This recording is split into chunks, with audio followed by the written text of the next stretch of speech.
have John and Brian, and we'll be talking about the game Skeptics. Welcome. Hi. Hello. Thanks for having us. Yeah.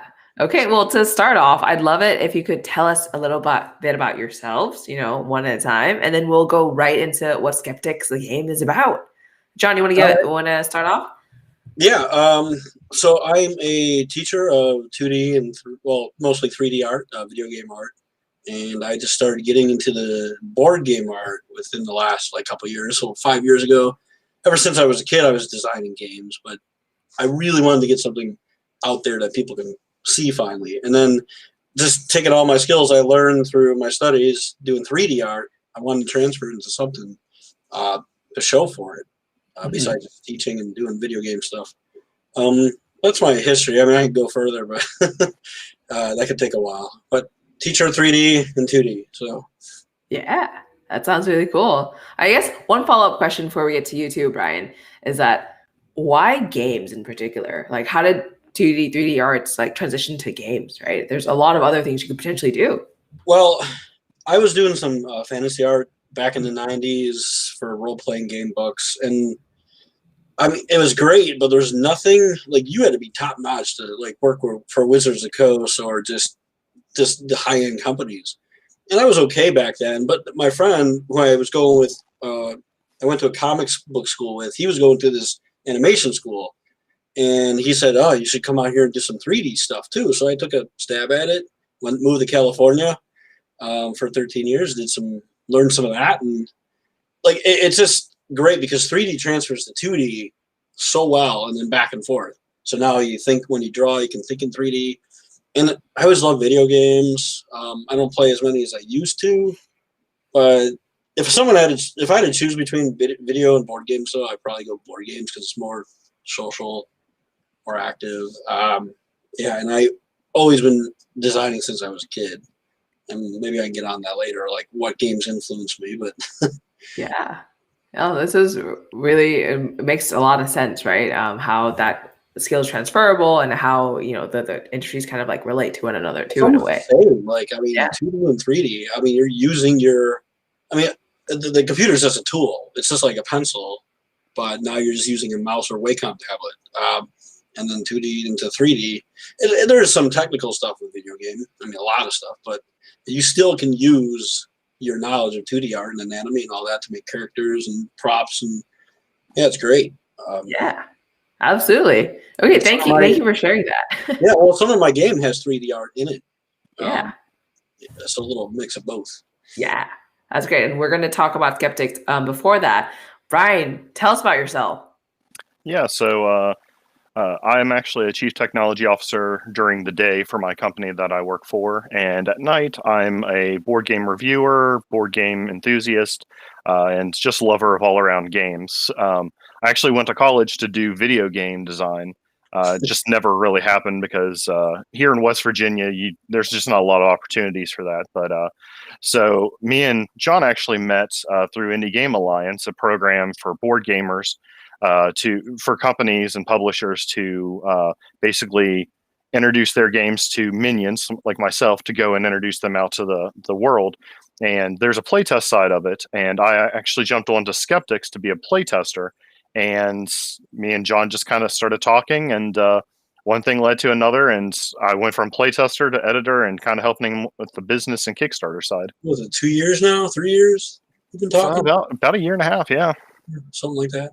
Wow. Okay. So just beating through Indie Game Alliance. Well, yep. Okay. Well, that's awesome. For anyone listening, we actually had an interview with Matt Holden of Indie Game Alliance a few weeks back. So be sure to listen to that just to learn more about what Indie Game Alliance is too. So now I'd love to kind of dive into Skeptics. Tell us about Skeptics. What is this game we're going to be talking about today? It's a ghost hunting game or ghost. So it's a little different than like a Scooby-Doo type game or just in general. It's kind of based on like 80s ideas, like 80s movies, like Ghost Story, Poltergeist, but it's using the 60s theme. So I took a little Hitchcock, little other movies back then, black and white, and designed it in the 60s. But it came about, I wanted to do a fantasy game first. like a big fantasy game. And then I realized it was going to be too expensive with minis and all that for a first-time Kickstarter. And my friend's like, you know, you love horror movies, you love ghosts, do something with ghosts. Like, you don't see that. Like, you see paranormal investigation games out there, but they're based off TV series or something like that. So I just wanted to do something completely different. And I just made a game about going around and you're trying to prove to a town of skeptics, which I get ridiculed about the name sometimes. But you're proving that these ghosts exist.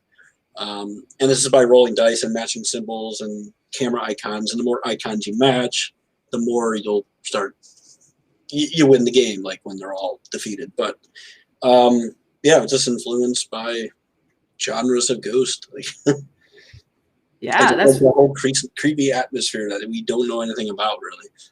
Got it. Are there any particular like movies or stories that influenced this in particular, or was it just very like in general what you've liked so far? As I was developing some of the ghost ideas, yes, movies came into play. Like I said, ghost story. I have a ghost called the Woman in White, which is in a wedding dress, and this is based on the ghost story from the '80s. She was a lady in a wedding dress that haunted like a house. Poltergeist was another movie, although I didn't go on the creepy factor of Poltergeist, but the idea of it flinging objects around. I do have a expansion based on, I mean, I can just tell now because people that watch can get the idea. I have an expansion of my daughter's twins. So there's twin ghosts in the game. And this is kind of, it's an idea from Shining, but not, like, I didn't really want to take it from Shining. Like, it popped in my head, and it's like, oh, I should do, like, twins. And my daughter, we were in a hotel one night, and I was thinking of a new expansion ghost. And I looked at my daughters, and I'm like, yeah, I'm going to do – within 15 minutes, I had the game already made out, like, for the twins expansion. And then I have other ideas. Children of the Damned was another one that kind of influenced my design for the child ghost I have. We have Shadow because Shadow people. So there's more.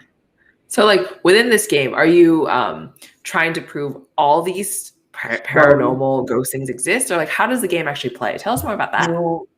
You choose one ghost to play with. And every ghost has a different difficulty. So the child ghost is, like, recommended because he's the easiest to play with. And it's all based on dice outcomes. So on a 6-sided die, you have, like, 3 eyeballs. They're the easiest to roll. You also have, like, 2 cameras and 1 cobweb. So the ghosts with the cobwebs and cameras are the harder ones to, like, kind of match. You have to match symbols on the ghost card, and when you match all of them, you win the game. You prove that he exists. Like, the child has a bunch of eyeballs on there, so if you roll, like, he's easier to defeat. But the thing about that is, like, there's a clock, and every hour the ghost shows up in a different room, and you have to run to the room and try to knock out those symbols. So it's a little bit like Kill Dr. Lucky, a little bit like Clue, a little Arkham Horror, and just the ghost genre. So once you see the map and the artwork, you'll be like, yeah, you can see the inspiration from Arkham, like Fantasy Flight games and all that. Got it. Yeah, you've been talking about a few of the things and games that are very similar. What kind of things have inspired you to like create this, right?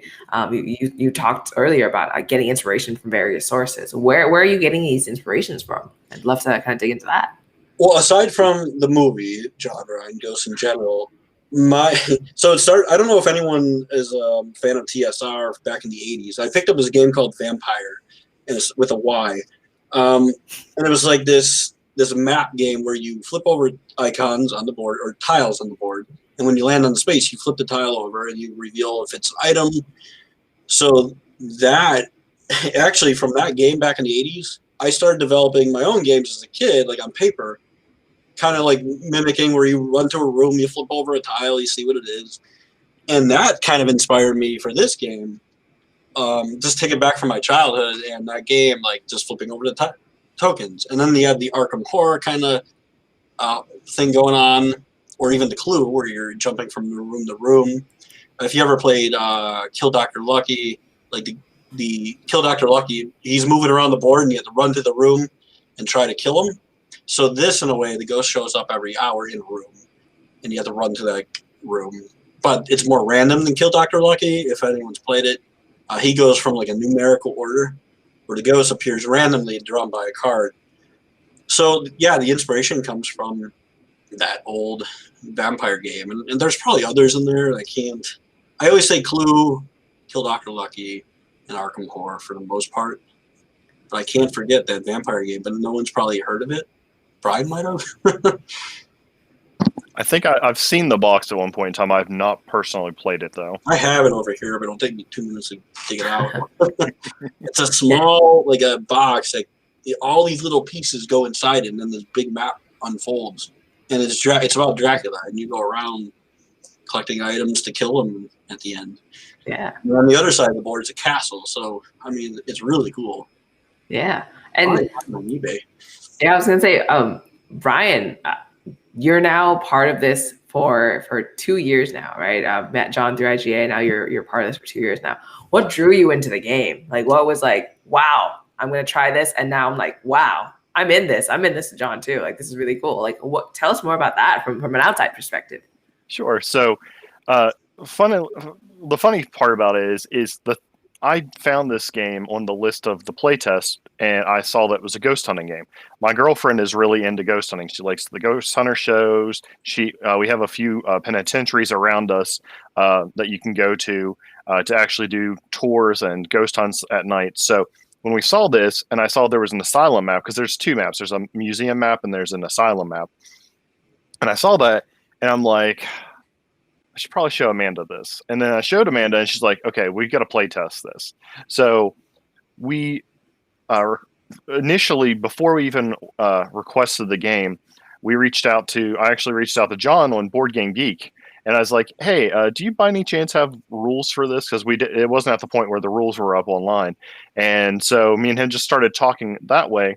And when we finally got our copy, we started showing it off to a lot of friends. And the game, it's challenging, but it's also a lot of fun. It's got a lot of risk reward with some of the decisions that you make. And so that just, the theme drew us in, and the mechanics has kept us enjoying the game. And that's why me and John have continued working together on it. So it's awesome. Love it. And so you talked about two different maps. I'd love it for both of you to talk us through those two different maps. What are the differences? What are people going to find in those two maps? Why two maps too? So I'll explain, and then Brian, if there's something that stands out, that maybe point in. But I always like the idea of a haunted asylum. And in fact, I was interviewing with somebody a few months ago, and he was drawn in because of, he loves creepy asylum games. I can't remember who the interviewer was. But I think they're like the creepiest thing. And I think when I lived in San Francisco, there was an abandoned psychiatric ward that some of my friends would break into. And just for fun. Yeah, just for fun. I mean, it was abandoned. Like, you just climb under a fence. I only got to the front door, and then my one friend wanted to leave because he was scared. But you open it up and you could see the gurney. There was still a gurney in the hallway.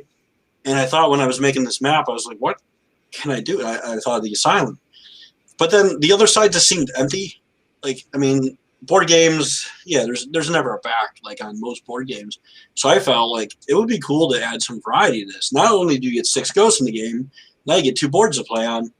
I was like, what could be kind of a, not as creepy, on the opposite kind of spectrum. And I don't remember how it came up, but I just thought of a mummy room. I'm like, oh my God, that could be a museum. And I just started with that night. I just got my paper out and just started designing a level for the museum.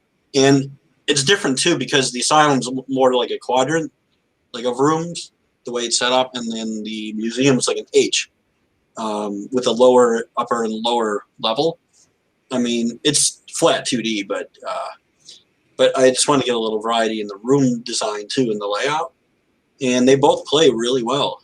I've beaten and lost to all ghosts in both maps, so it can be done. And some ghosts are really hard. But yeah, that was, and I have other ideas. I have an idea for 20 other boards. I'll probably not get the most of them, but I do have 2 or 3 on paper already for a next design expansion if this one funds. So I'm ready to go. Opera House, if anyone is curious to what the next map might be. So yeah. Yeah, and in addition to having the 6 ghosts and the 2 maps, that's giving you 12 combinations that you can play. But additionally, all these tokens that are on the map that you have to go and find evidence to reveal proof that the ghost exists. It's all random on the board. So no 2 games, even on the same map against the same ghost, is ever going to be the same because it's all random. As he was saying earlier, the ghosts are going to appear in different rooms. So we've played this game a couple dozen times, and it's different every single time. So there's a lot of replay to this game, and the fact that he's got some other ideas already coming up that could make the game even more replayable. It should be pretty good value to people. And as the designer, I played it over 1,000 times, like just on my own, because you can play solo. I've never had one game the same. The layout of the board is the same, and where the icons on the board are the same, but where you place all these tokens and where the ghost appears, it's just, you could have quadrillions of combinations of games. Like, it's that's incredible how all those combinations, and it just adds to that replayability, and you're adding more too as you kind of keep going forward with the game itself. During the crowdfunding campaign that's coming up, you already mentioned that you're thinking about adding like a twin expansion and things like that. What are kind of the other sneak previews that you could potentially tell listeners today? Well, it's good you caught me before I said it, because I was going to say, hey, there's a soundtrack that's going to come with it if it's fun. So my other friend, he's a sound designer, and he already made like 3 samples already of like 1 hour soundtracks, and it gets closer and closer every iteration it gives me, but that's something that you can use. So one's going to be Asylum, like a lot of drips and pipes banging in the background. This first iteration was really noisy. Like, it was nonstop, and then he toned it down. But now, like, I'm not going to say everything, but you can hear like chains rattling in the background, a moaning ghost, like really subtle, like deep background sound effects. So as you're playing the game, you can hear this. And then he's going to make a second soundtrack for the other board. So that's one I can. I mean, there's not a ton of stretch goals, and I don't want to give away the second Ghost expansion, but the twins, if you're watching this, you get the bonus. That's going to be one of the expansion stretch goals. And an insert tray on, we're working on 2. So, yeah, and then we're coming up with the ideas because we want to add a little more variety to the pledges before it relaunches. So, how did you decide which 6 ghosts were going to be your core for your game? I just had a list. And actually, I might have came up with like 4 or 5 in the beginning, and then I just wanted. I don't know why 6. I think I just wanted to even it out, or maybe I like a game that has a lot of extra stuff. Like, I can't. There's just some games like that I play, like a computer game called Baldur's Gate. If you ever played it, and the reason I play that game is to see what kind of variety of monsters there are. Like, what's the next icon going to look like? Or I love seeing new designs and icons. So I love when there's more, like more weapons, more items, more just everything. So instead of just 1 or 2 ghosts, I'm like, why not have like a couple more, like 5 or 6, and then give people a lot to play with. And the ghosts, like I said, just came from the inspiration of the movies and other factors. But yeah, it's there's a shadow, a woman in white, a child, a poltergeist. There's an apparition, which is the hardest ghost. And then there's another restless spirit. Those are the 6 main ghosts. So what determines like the difficulty of each of these ghosts? The icons on the dice. So as I mentioned earlier, there's 3 eyeballs on 1 die. There's 1 cobweb and then 2 cameras. So the more you see I guess the more you see cobwebs on a ghost icon, like, and once you see the game, you'll say, oh, I know what he's talking about. The more cobwebs and cameras you see on a ghost, the more difficult you'll see. Also, there's timers, like timer icons.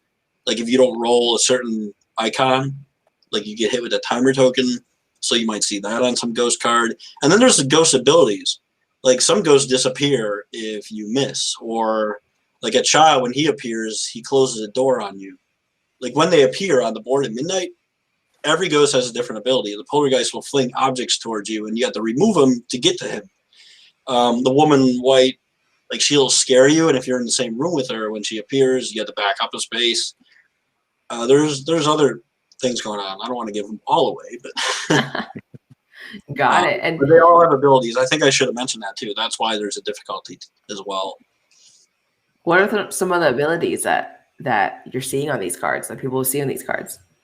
Well, yeah, like the child will close a door. That's like okay. Yeah, Got it. Objects. When the shadow appears, if you don't do certain things, he reveals more icons you got to roll for, which makes more difficult because the object of the game is to defeat all the icons on the card. So yeah, stuff like that. Got it. Okay. And I'm sure with this like additional soundtrack potential that's going to be coming into, it's going to be like a very holistic kind of experience where you're going to be playing, you can like turn down the lights a little bit and even have this playing in the background. I'm hoping you that full immersive experience. Yeah, my friend, he's a great sound designer. I mean, he does get carried away with his like he loves his computer toys and stuff. Hopefully he'll watch this later. And he likes throwing those extra like sound effects, but I like when it's really subtle and then things come in, not really jump scares, but just like creepy scares, like I don't know, just something in the background that you don't know what the noise is coming from. Nothing jumpy, just give you chills, like a moan in the background. For each of you, what is the scariest movies that you've seen so far that you would recommend for people to go watch just to get themselves hyped for Skeptics? But I'll start with you while I think on that one because I got a couple.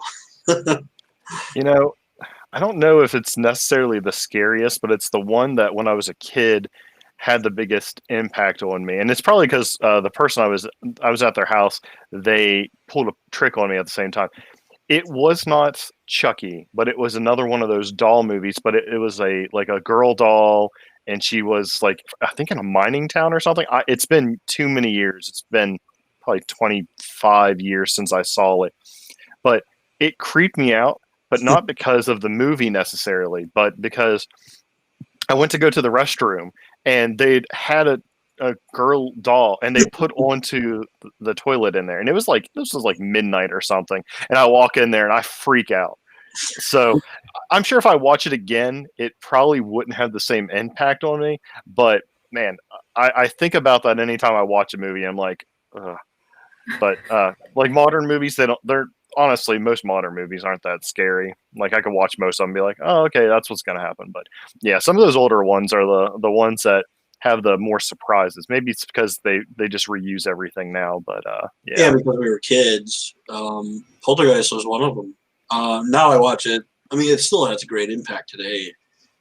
Poltergeist really creeped me out, and actually, Alien. I mean, I know this is a game about ghosts, but Alien freaked me out. And also Close Encounters freaked me out. We saw the drive-in, and I was like 4 or 5. And then I remember when we were leaving the drive-in, I was looking in the sky, like at the stars, like freaking out that some UFO was going to come down. Those long, slender, like aliens from Close Encounters, I kept thinking that was going to come down and take me. So it wasn't really just ghosts. It was like aliens too. But yeah, the first Alien really scared me as a kid. Friday the 13th, definitely. I always thought there was a stalker in our backwoods.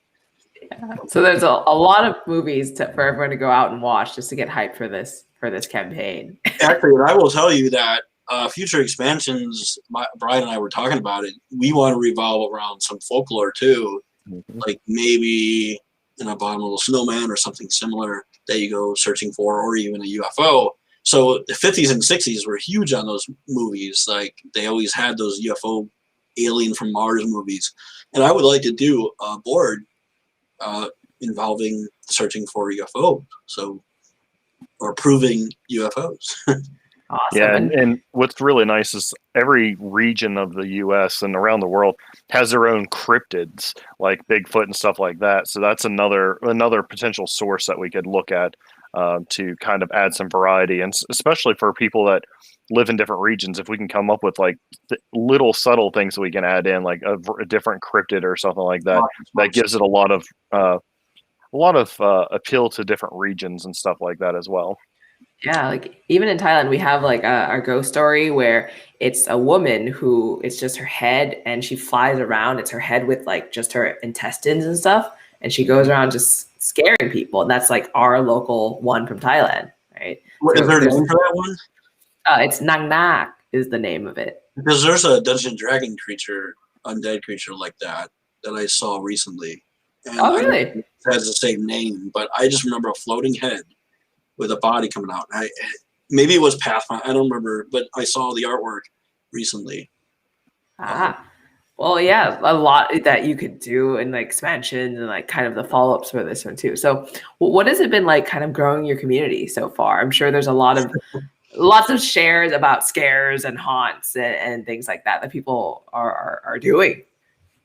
So you're saying how are we reaching out to the people? Yeah, how has it been growing your community so far and like interacting with the community? Because a lot of scary things out there that people can be talking about. What do you say, Brian? Like Facebook and Instagram have been the huge ones. We're trying to reach out to more like ghost hunter places.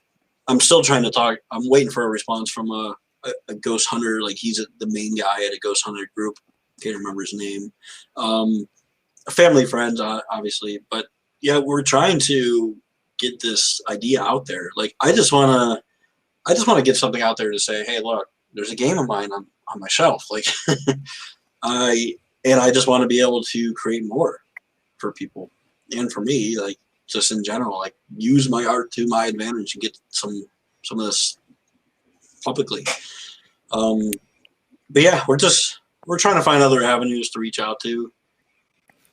Yeah, I'd say building our community is probably our biggest challenge at this point. We have quite a number of followers and whatnot, but I think the challenge for us is neither one of us really want to be too intrusive to go into different like Facebook groups and stuff like that to try to like build too much from them and like steal from them, because there's a lot of Facebook groups out there that if you advertise too much or talk about your game too much, you kind of get a negative reaction. So that's one of our biggest challenges. We've been doing a lot of interviews and meeting up with a lot of reviewers to try to build that community, but that is right now our biggest challenge, I would say, is just trying to get more eyes on it.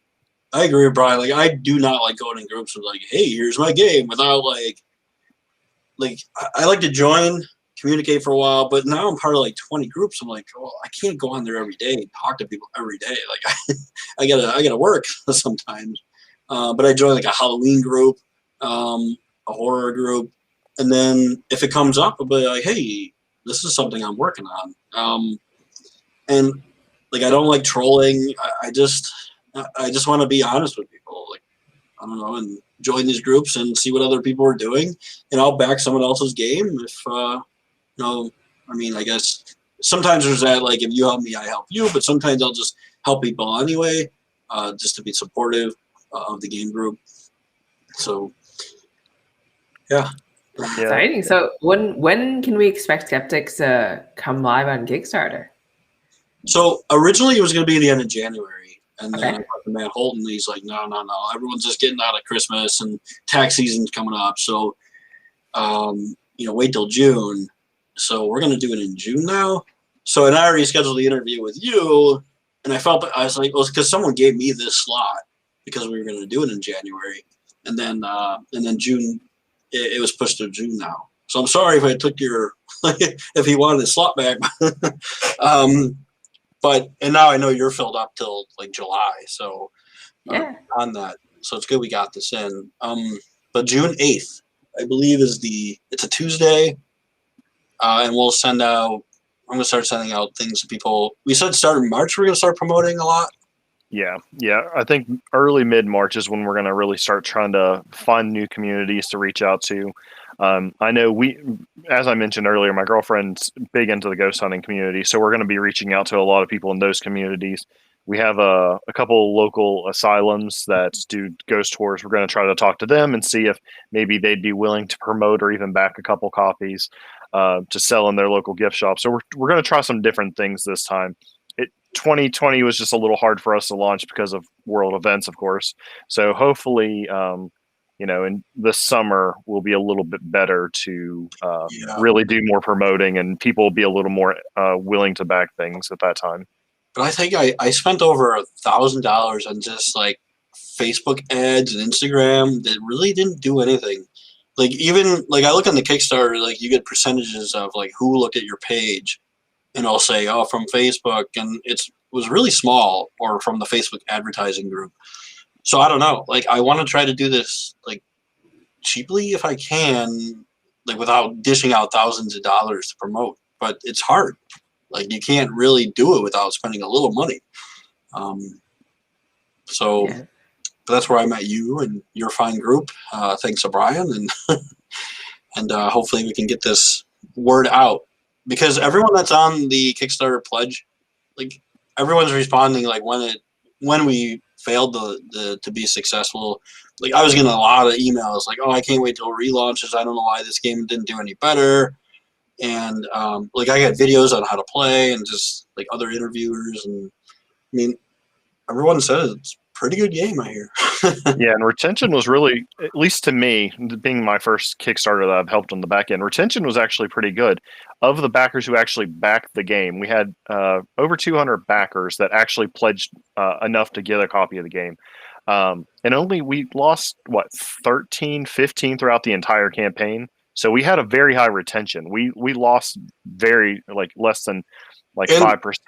So and the it was people pretty we impressive. lost, some of them were dollar pledges.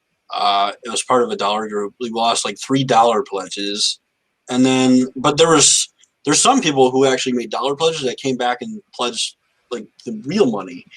So yeah, we only lost a few out of the 200. And one person emailed me because he canceled because he saw the game wasn't funding the last 2 days, so he pulled back. And then people don't realize that you don't get charged unless the game funds. So even my aunt, I think she or my uncle opted out because he didn't want to be charged because if it wasn't going to fund. I'm like, people don't get that. Like, I think that's a problem. Like we have to address to the community is like, you don't get charged at all. Yeah. So lots of things that we'll be working on pretty much for the relaunch in June for sure. Mm-hmm. And for now, where can people find your community? Where can people go if they want to, be part of the email list or join this pre-launch kind of hype that you're going to be building up soon? Right now, there's 3 places off the top of my head, and there'll probably be more. The Facebook, there's a Skeptics page on Facebook. If you look for it, I think it's a guy in a doorway is the logo. Yeah. Skeptics. And then there's a Usiak game. It's my name, USIAK games.com. You could subscribe there, but we're still trying to figure out that whole MailChimp thing and responding to subscribers. So Facebook is probably a good place to go. Instagram at Usiak Art. I start posting stuff up there. And then the emails would be like through usiakgames.com. But I'd say the biggest one would be the Facebook Skeptics for now. And then then we'll send out an email, like if you want to support the Kickstarter page, like I'll send out a link for that too on the all my sources, like Instagram, Facebook, and my own website. So I mean, it's a lot of work. But my next expansion, it won't take 5 years to make, because it took me 5 years to make this game, but that was doing the logo, getting the website, getting the name of the game, just like everything. Now I have the template. So now the next game should only take a year, not even, or maybe, it depends. Depends how crazy I want to get, but everything's all set now. I mean, I even got my trademarks, my lawyer, LLC, everything. So I don't have to do that again. Yeah. I got Brian, he said he's on board for next one. Yep. Definitely. That's exciting. Okay, so there's Facebook, there's Instagram, places that people can go and follow you and follow the game for when it comes live. I say the big one is Facebook Skeptics. That's the biggest one. Got it. Once this goes live, I'll find the comment section and toss in the link so then people can find it as well. Perfect. All right. Well, thank you so much for being on this call with us today, telling us about Skeptics, telling us about very much. background. Yeah. Well, Thank and you. I look forward to seeing this come live very soon. Thank you, Natalie, and you've been doing awesome. Like I see your stuff on your page all the time. Just you really help out everybody. So hats off to Natalie for for the community she's building. Absolutely. Appreciate it. Much appreciated. Oh yeah. Thank you. And I'll see you inside. Thank you to everyone who tuned in. If there's any questions, drop it underneath the videos and Brian and John will be there to answer questions for you. Great. All right. Have a All good right. one.